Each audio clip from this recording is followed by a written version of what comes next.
بسم الله الرحمن الرحيم.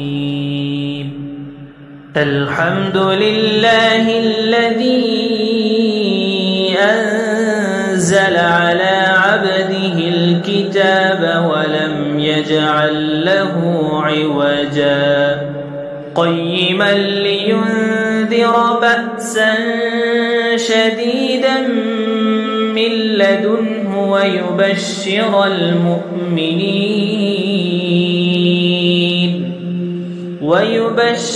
المؤمنين الذين يعملون الصالحات أن لهم أجرا حسنا ماكثين فيه أبدا وينذر الذين قالوا اتخذ الله ولدا ما لهم به من علم ولا لآبائهم كبرت كلمة تخرج من أفواههم إن يقولون إلا كذبا فلعلك باخع نفسك على آثارهم إن لم يؤمنوا بهذا الحديث أسفا إنا جعلنا ما على الأرض زينة لها لنبلوهم أيهم أحسن عملا وإنا لجاعلون ما عليها صعيدا جرزا أم حسبت أن أصحاب الكهف والرقيم كانوا من آياتنا عجبا إذ أوى الفتية إلى الكهف فقالوا ربنا آتنا من لدنك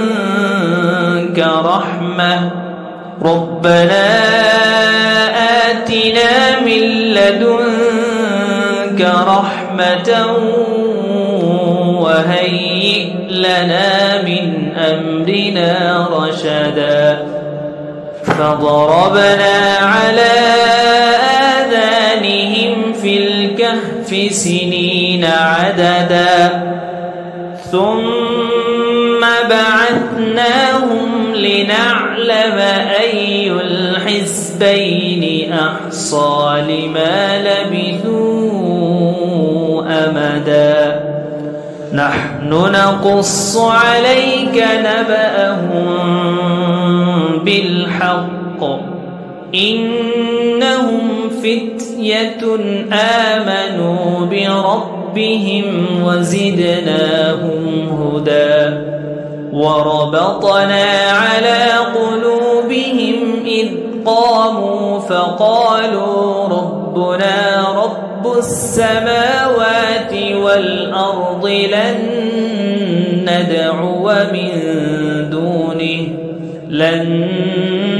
ندعو من دونه إلها لقد قلنا إذا شططا هؤلاء قومنا اتخذوا من دونه آلهة لولا يأتون عليهم بسلطان بين فمن أظلم ممن افترى على الله كذبا وإذ اعتزلتموهم وما يعبدون إلا الله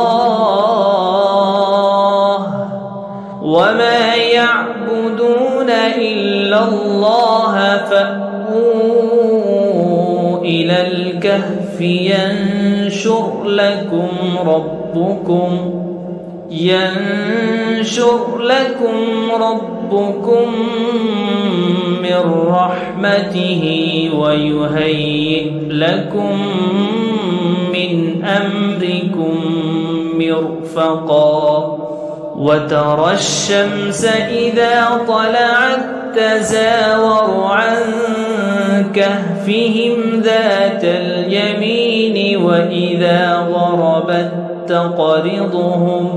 وإذا غربت تقرضهم ذات الشمال وهم في فجوة منه ذلك من آيات الله من يهد الله فهو المهتد ومن يضلل فلن تجد له وليا مرشدا وتحسبهم أيقاظا وهم رقود ونقلبهم ذات اليمين وذات الشمال وكلبهم باسط ذراعيه بالوصيد لو اطلعت عليهم لوليت منهم فرارا ولملئت منهم رعبا وكذلك بعثناهم ليتساءلوا بينهم قال قائل منهم كم لبثتم قالوا لبثنا يوما أو بعض يوم قالوا ربكم أعلم بما لبثتم فابعثوا أحدكم بورقكم هذه إلى المدينة فلينظر أيها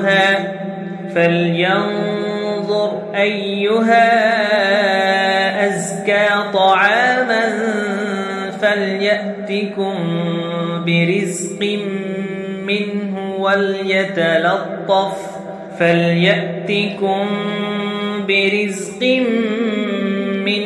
وليتلطف ولا يشعرن بكم أحدا إنهم إن يظهروا عليكم يرجموكم أو يعيدوكم في ملتهم ولن تفلحوا إذا أبدا وكذلك أعثرنا عليهم ليعلموا أن وعد الله حق وأن الساعة لا ريب فيها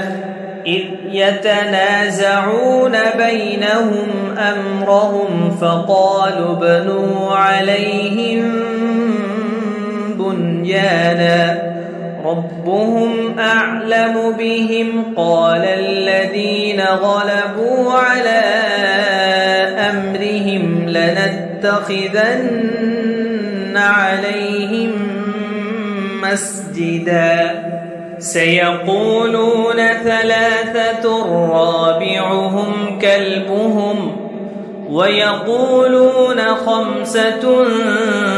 سادسهم كلبهم رجما بالغيب ويقولون سبعة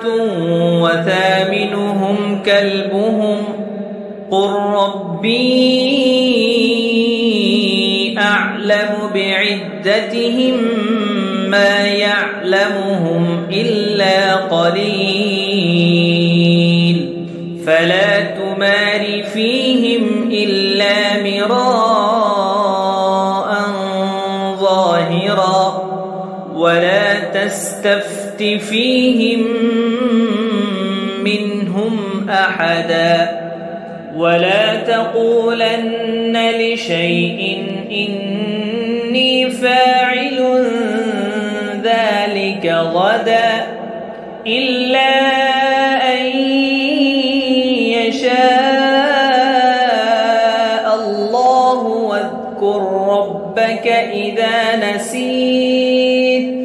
واذكر ربك إذا نسيت وقل عسى أن يهديني ربي لأقرب من هذا رشدا. ولبثوا في كهفهم 300 سنين وازدادوا 9. قل الله أعلم بما لبثوا له غيب السماوات والأرض أبصر به وأسمع ما لهم من دونه من ولي ولا يشرك في حكمه أحدا. واتل ما أوحي إليك من كتاب ربك لا مبدل لكلماته ولن تجد من دونه ملتحدا. واصبر نفسك مع الذين يدعون ربهم بالغداة والعشي يريدون وجهه ولا تعد عيناك عنهم تريد زينة الحياة الدنيا. ولا تطع من أغفلنا قلبه عن ذكرنا واتبع هواه وكان أمره فرطا. وقل الحق من ربكم فمن شاء فليؤمن ومن شاء فليكفر. إنا أعتدنا للظالمين نارا أحاط بهم سرادقها وإن يستغيثوا يغاثوا بماء كالمهل يشوي الوجوه بئس الشراب وساءت مرتفقا. إن الذين آمنوا وعملوا الصالحات إنا لا نضيع أجر من أحسن عملا. أولئك لهم جنات عدن تجري من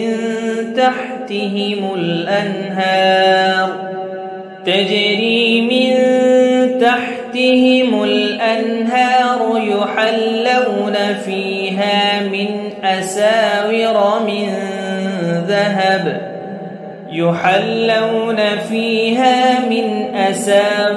من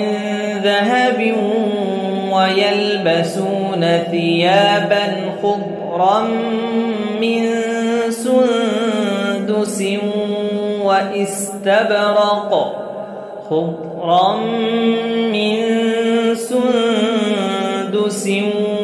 واستبرق متكئين فيها على الأرائك نعم الثواب وحسنت مرتفقا. واضرب لهم مثلا الرجلين جعلنا لأحدهما جنتين من أعناب وحففناهما بنخل وجعلنا بينهما زرعا. كلتا الجنتين آتت أكلها ولم تظلم منه شيئا وفجرنا خلالهما نهرا. وكان له ثمر فقال لصاحبه وهو يحاوره أنا أكثر منك مالا وأعز نفرا ودخل جنته وهو ظالم لنفسه قال ما أظن أن تبيد هذه أبدا وما أظن الساعة قائمة ولئن رددت إلى ربي لأجدن خيرا منها منقلبا قال له صاحبه وهو يحاوره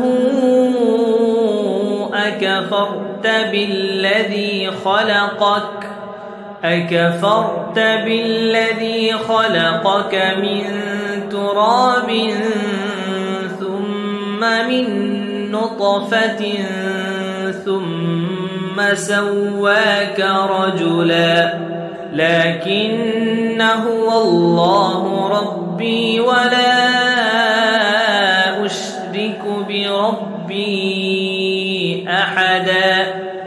ولولا إذ دخلت جنتك قلت ما شاء الله لا قوة إلا بالله إن ترني أنا أقل منك مالا وولدا فعسى ربي أن يؤتيني خيرا من جنتك ويرسل عليها حسبانا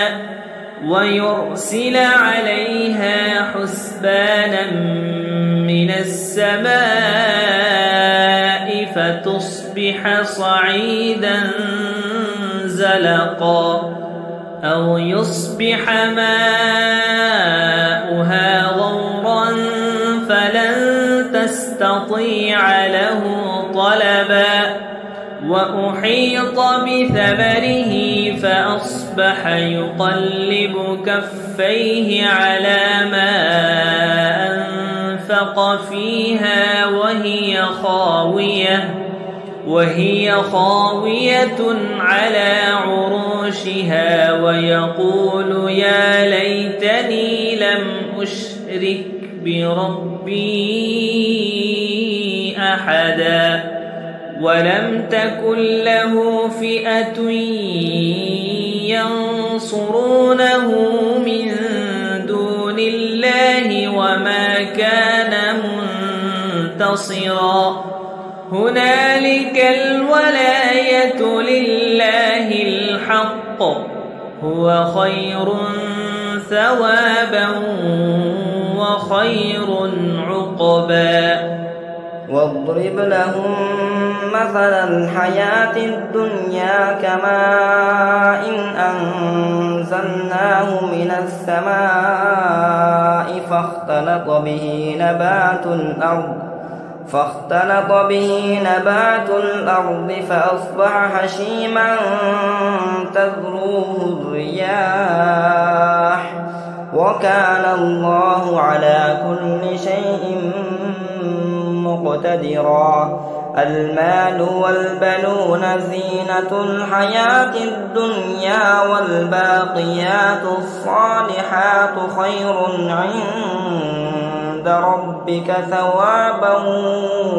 وخير أملا ويوم نسير الجبال وترى الأرض بارزة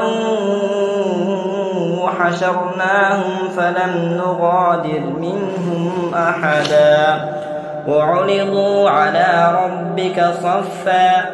لقد جئتمونا كما خلقناكم أول مرة بل زعمتم أن لن نجعل لكم موعدا ووضع الكتاب فترى المجرمين مشفقين مما فيه ويقولون يا ويلتنا ما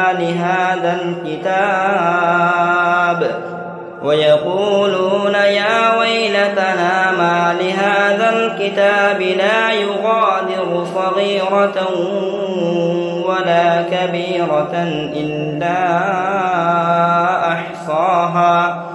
ووجدوا ما عملوا حاضرا ولا يظلم ربك أحدا.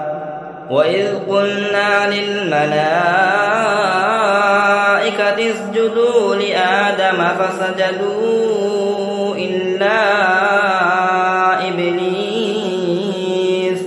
كان من الجن ففسق عن أمر ربه أفتتخذونه وذريته أولياء من دوني وهم لكم عدو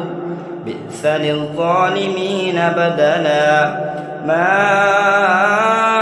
أشهدتهم خلق السماوات والأرض ولا خلق أنفسهم وما كنت متخذ المضلين عضدا. ويوم يقول نادوا شركائي الذين زعمتم فدعوهم فلم يستجيبوا لهم وجعلنا بينهم موبقا. ورأى المجرمون النار فظنوا أنهم مواقعوها ولم يجدوا عنها مصرفا. ولقد صرفنا في هذا القرآن للناس من كل مثل وكان الإنسان أكثر شيء جدلا. وما منع الناس أن يؤمنوا إذ جاءهم الهدى ويستغفروا ربهم إلا أن تأتيهم سنة الأولين أو يأتيهم العذاب قبلا. وما نرسل المرسلين إلا مبشرين ومنذرين ويجادل الذين كفروا بالباطل ليدحضوا به الحق واتخذوا آياتي وما أنذروا هزوا. ومن أظلم ممن ذكر بآيات ربه فأعرض عنها ونسي ما قدمت يداه إنا جعلنا على قلوبهم أكنة أن يفقهوه وفي آذانهم وقرا وإن تدعهم إلى الهدى فلن يهتدوا إذا أبدا. وربك الغفور ذو الرحمة لو يؤاخذهم بما كسبوا لعجل لهم العذاب بل لهم موعد لن يجدوا من دونه موئلا. وتلك القرى أهلكناهم لما ظلموا وجعلنا لمهلكهم موعدا. وإذ قال موسى لفتاه لا أبرح حتى أبلغ مجمع البحرين أو أمضي حقبا فلما بلغا مجمع بينهما نسيا حوتهما فاتخذ سبيله في البحر سربا فلما جاوزا قال لفتاه آتنا غداءنا لقد لقد لقينا من سفرنا هذا نصبا قال أرأيت إذ أوينا إلى الصخرة فإني نسيت الحوت وما أنسانيه إلا الشيطان أن أذكره واتخذ سبيله في البحر عجبا قال ذلك ما كنا نبغي فارتدا على آثارهما قصصا فوجدا عبدا من عبادنا آتيناه رحمة من عندنا وعلمناه من لدنا علما قال له موسى هل أتبعك على أن تعلمني مما علمت رشدا قال إنك لن تستطيع معي صبرا وكيف تصبر على ما لم تحط به خبرا قال ستجدني إن شاء الله صابرا ولا أعصي لك أمرا قال فإن اتبعتني فلا تسألني عن شيء حتى أحدث لك منه ذكرا فانطلقا حتى إذا ركبا في السفينة خرقها قال أخرقت لتغرق أهلها لقد جئت شيئا إمرا قال ألم أقل إنك لن تستطيع معي صبرا قال لا تؤاخذني بما نسيت ولا ترهقني من أمري عسرا فانطلقا حتى إذا لقيا غلاما فقتله قال أقتلت نفسا زكية بغير نفس لقد جئت شيئا نكرا قال ألم أقل لك إنك لن تستطيع معي صبرا قال إن سألتك عن شيء بعدها فلا تصاحبني قد بلغت من لدني عذرا فانطلقا حتى إذا أتيا أهل قرية استطعما أهلها فأبوا أن يضيفوهما فوجدا فيها جدارا يريد أن ينقض فأقامه قال لو شئت لاتخذت عليه أجرا قال هذا فراق بيني وبينك سأنبئك بتأويل ما لم تستطع عليه صبرا أما السفينة فكانت لمساكين يعملون في البحر فأردت أن أعيبها وكان وراءهم ملك يأخذ كل سفينة غصبا وأما الغلام فكان أبواه مؤمنين فخشينا أن يرهقهما طغيانا وكفرا فأردنا أن يبدلهما ربهما خيرا منه زكاة وأقرب رحما وأما الجدار فكان لغلامين يتيمين في المدينة وكان تحته كنز لهما وكان أبوهما صالحا فأراد ربك أن يبلغا أشدهما ويستخرجا كنزهما رحمة من ربك وما فعلته عن أمري ذلك تأويل ما لم تسطع عليه صبرا ويسألونك عن ذي القرنين قل سأتلو عليكم منه ذكرا إنا مكنا له في الأرض وآتيناه من كل شيء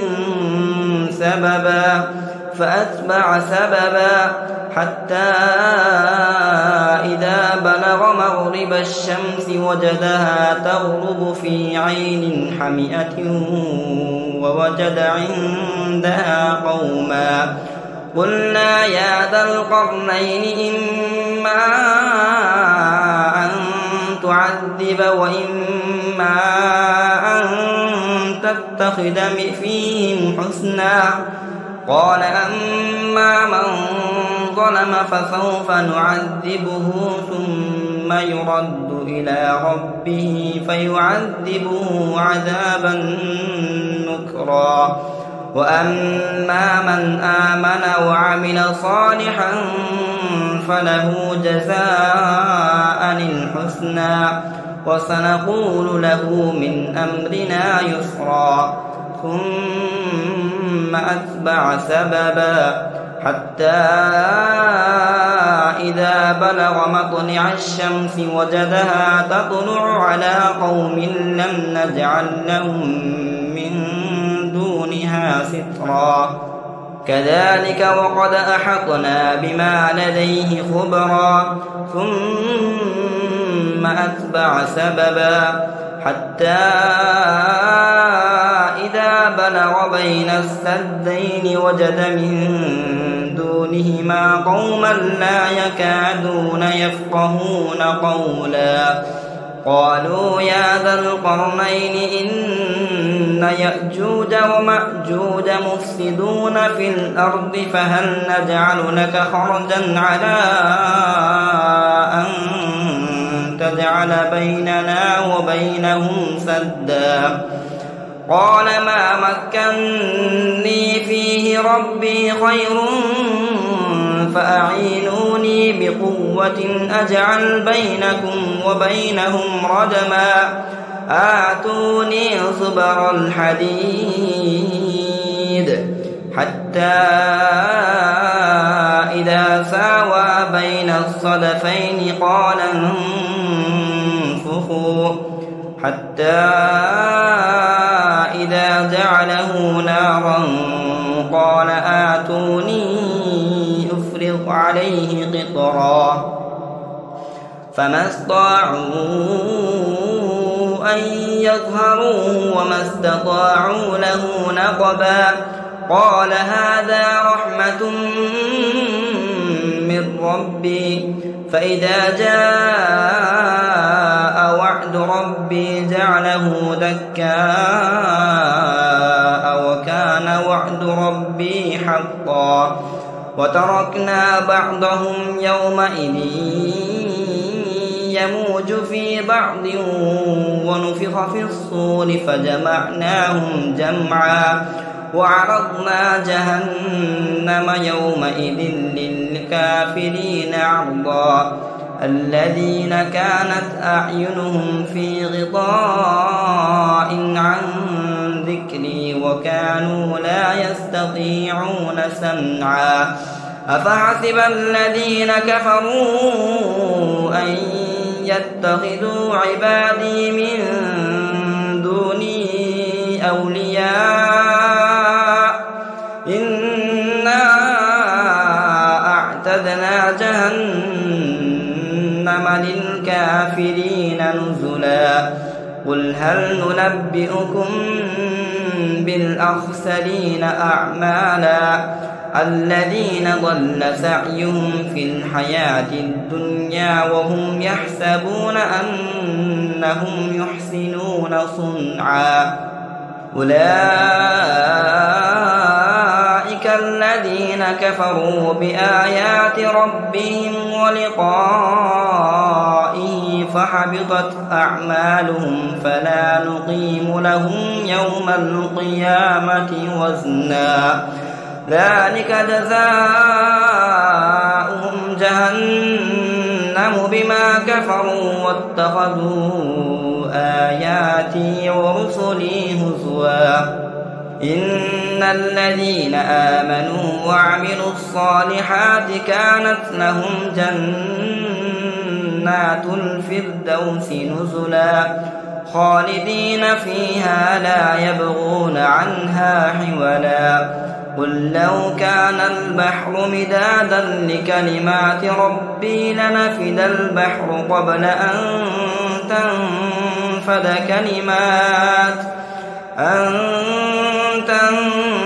تنفد كلمات ربي ولو جئنا بمثله مددا قل إنما أنا بشر مثلكم يوحى إلي أنما إلهكم إله واحد فمن كان يرجو لقاء ربه فليعمل عملا صالحا ولا يشرك بعبادة ربه أحدا.